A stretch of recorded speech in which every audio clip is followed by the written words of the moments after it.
में रहता हूँ, मंदिर का मार्जन करता हूँ, एक बार भी बाहर नहीं जाता कुछ, फिर मेरे अंदर काम क्रोध क्यों आया?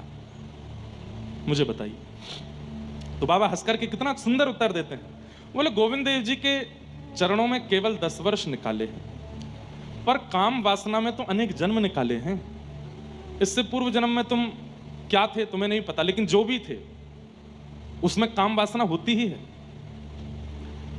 आहार निद्रा भय मैथुनम च, ये आहार भोजन, निद्रा नींद, भय डर, और मैथुन यानी कि वही सब विषय भोग, ये सबके जीवन में होता है। चाहे वो चींटी हो, चाहे वो पक्षी हो, चाहे वो जानवर हो, चाहे वो मछली हो, चाहे वो 84 लाख योनियों की सब योनियों में वही सब 4 चीज मानवों में भी हैं। लेकिन मानवों में एक चीज एक्स्ट्रा है जो उनके पास नहीं है। क्या?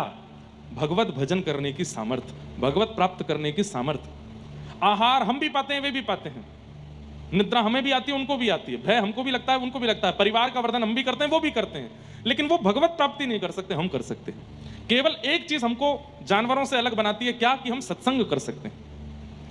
तो जय कृष्णदास बाबा ने सिद्ध कृष्णदास बाबा को समझाया कि 10 वर्ष गोविंद देव जी की शरण में हुए हैं, पर अनेकों पूर्व जन्म तो काम क्रोध में निकले हैं ना, वो काम कैसे चला जाएगा इतने आसानी से? तब उदाहरण के रूप में उन्होंने एक बात कही कि कोई हरे भरे वृक्ष के पेड़ को काट करके और उसको पानी में डाल दिया जाए और फिर उसके बाद चूल्हे में लगा दिया जाए, आग लगेगी? नहीं लग सकती। एक तो हरा भरा वृक्ष, ऊपर से पानी में धर दिया गया तो गीला हो गया, अब उसमें अग्नि कैसे आ सकती है?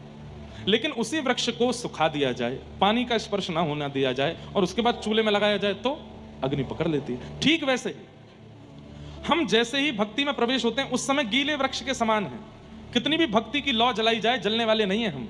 तब क्या किया जाए? बोले एकादशी व्रत निष्ठा से करते हुए खूब सत्संग करो, खूब कथाएं सुनो। कथाएं सुन करके गिरिराज जी की परिक्रमा, वृंदावन की परिक्रमा, तीर्थ यात्राएं, ऐसे करते करते अपने उस आत्मा को सुखाओ।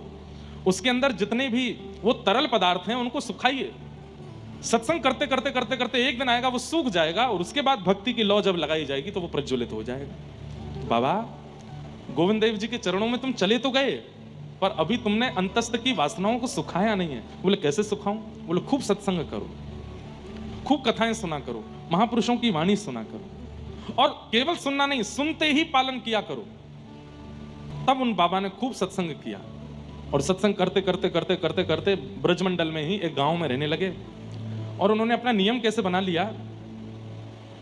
भिक्षा में आटा मांग करके लाते और नीम के पत्ते तोड़ते, आटा में यमुना जल मिलाते और नीम के पत्ते सिलवट्टा पर घिस करके उसकी चटनी बनाते और